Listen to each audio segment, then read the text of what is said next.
আসসালামু আলাইকুম। মিসেস কুকিংয়ের নতুন আরও একটি পর্বে সবাইকে স্বাগতম। আর আজকের রেসিপি হচ্ছে চট্টগ্রামের ঐতিহ্যবাহী গরুর মাংসের কালাভুনা। মাংস ভেজে পুড়িয়ে কালো করলে কালাভুনা হবে না। রান্নার পদ্ধতির কারণে মাংসের কালার কালো হলেও মাংসের ভিতরটা কিন্তু অনেক সফট হবে। কিভাবে এই জনপ্রিয় রান্নাটি করতে হয় চলুন দেখে নিই। আমার রেসিপি ভালো লাগলে প্লিজ আমার চ্যানেলটি সাবস্ক্রাইব করবেন। কালাভুনা রান্নার জন্য 1 কেজি হাড় চর্বি সহ গরুর মাংস কেটে ধুয়ে পানি ঝরিয়ে নিয়েছি। আমি এরকম মাঝারি সাইজ করে কেটে নিয়েছি, চাইলে আরও বড় করেও কেটে নিতে পারেন। মাঝারি করে কেটে নিলে মাংসের মধ্যে মশলা খুব ভালোভাবে ঢুকে যাবে। মাংস মশলার সাথে মাখানোর জন্য আমি প্রথমে একটি হাঁড়িতে আগে থেকে কেটে ধুয়ে রাখা মাংসগুলো নিয়ে নিচ্ছি।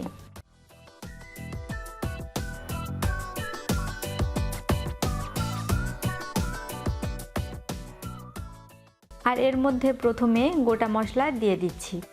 গোটা মশলার মধ্যে আছে 2টা তেজপাতা, 3 টুকরা দারুচিনি, 4টা সবুজ এলাচ, 3টা লং, 2টা কালো এলাচ।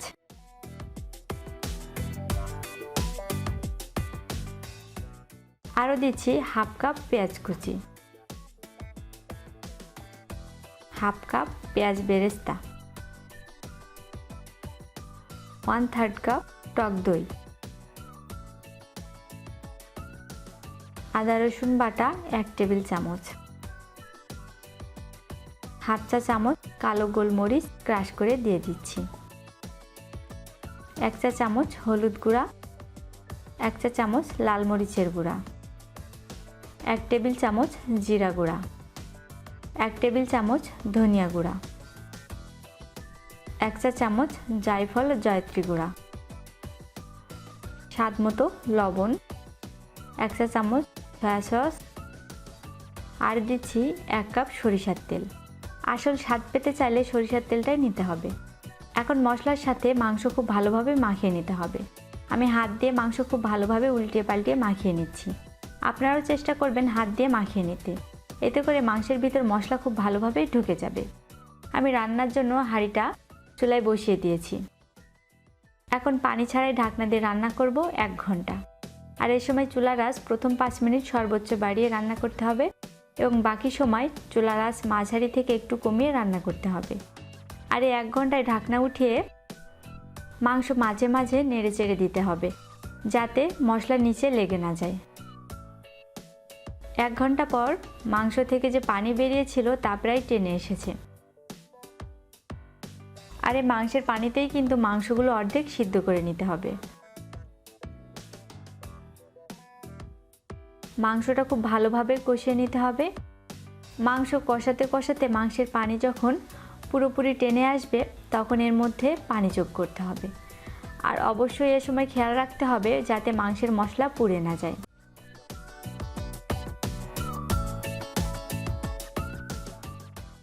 মাংসের পানি টেনে এসেছে, এ পর্যায়ে দিয়ে দিচ্ছি 1 কাপ গরম পানি।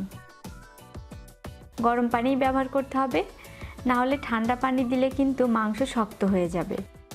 পানির সাথে সব কিছু খুব ভালোভাবে মিশিয়ে নিচ্ছি।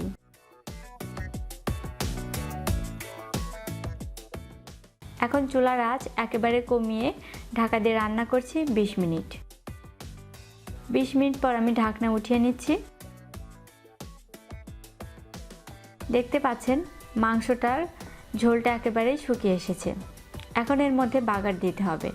বাগার দেওয়ার জন্য চুলায় একটি কড়াই বসিয়ে দিয়েছি। এর মধ্যে দিচ্ছি 2 টেবিল চামচ সরিষার তেল।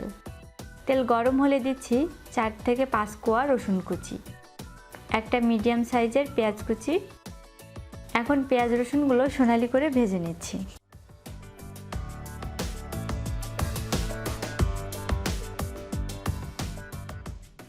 বাগার তৈরি হয়ে গেছে।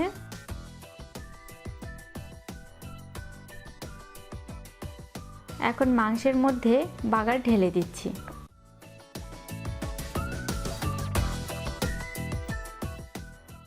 মাংসের মধ্যে বাগারের ফ্লেভার আনার জন্য মাংসের সাথে বাগার খুব ভালোভাবে মিশিয়ে ঢাকা দিয়ে রান্না করছি আরও 10 মিনিট।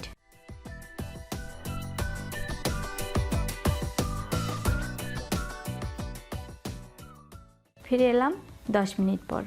10 মিনিট পর ঢাকনাটা উঠিয়ে নিচ্ছি। আর এখন মাংস কিন্তু পুরোপুরি সিদ্ধ হয়ে গেছে আর কালারটাও একটু পরিবর্তন হয়ে গেছে। তবে কালা ভুনার কালো রঙটা কিন্তু এখনও আসেনি। মাংসটা কষাতে কষাতেই কালারটা আস্তে আস্তে চলে আসবে, আপনারা দেখলেই বুঝতে পারবেন। এ পর্যায়ে আবারও ঢাকা দিয়ে রান্না করছি 25 মিনিট।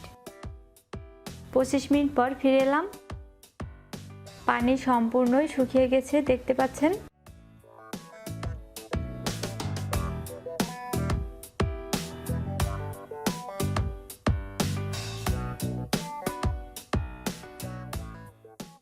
কালা ভুনাটা কিন্তু আসলে মাংস কষাতে কষাতেই কালারটা চেঞ্জ করতে হয়। মাংস পুড়িয়ে ফেললে কোনোভাবেই কালা ভুনার স্বাদ পাওয়া যাবে না।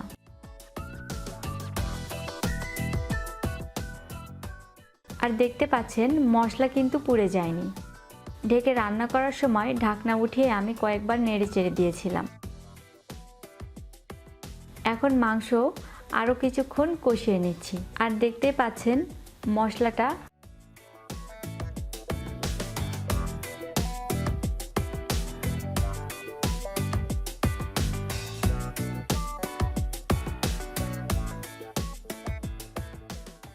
চুলার আঁচ কিন্তু কমানোই আছে।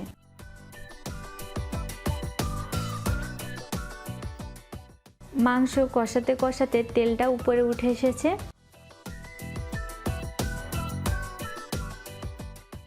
আর কালা ভুনার কালারটাও চলে এসেছে। এখন পরিবেশন করার পালা। আশা করি আজকের রেসিপি ভালো লেগেছে। নতুন আরও ভিডিও পেতে প্লিজ চ্যানেলটি সাবস্ক্রাইব করবেন। সবাই ভালো থাকবেন। আল্লাহ হাফেজ।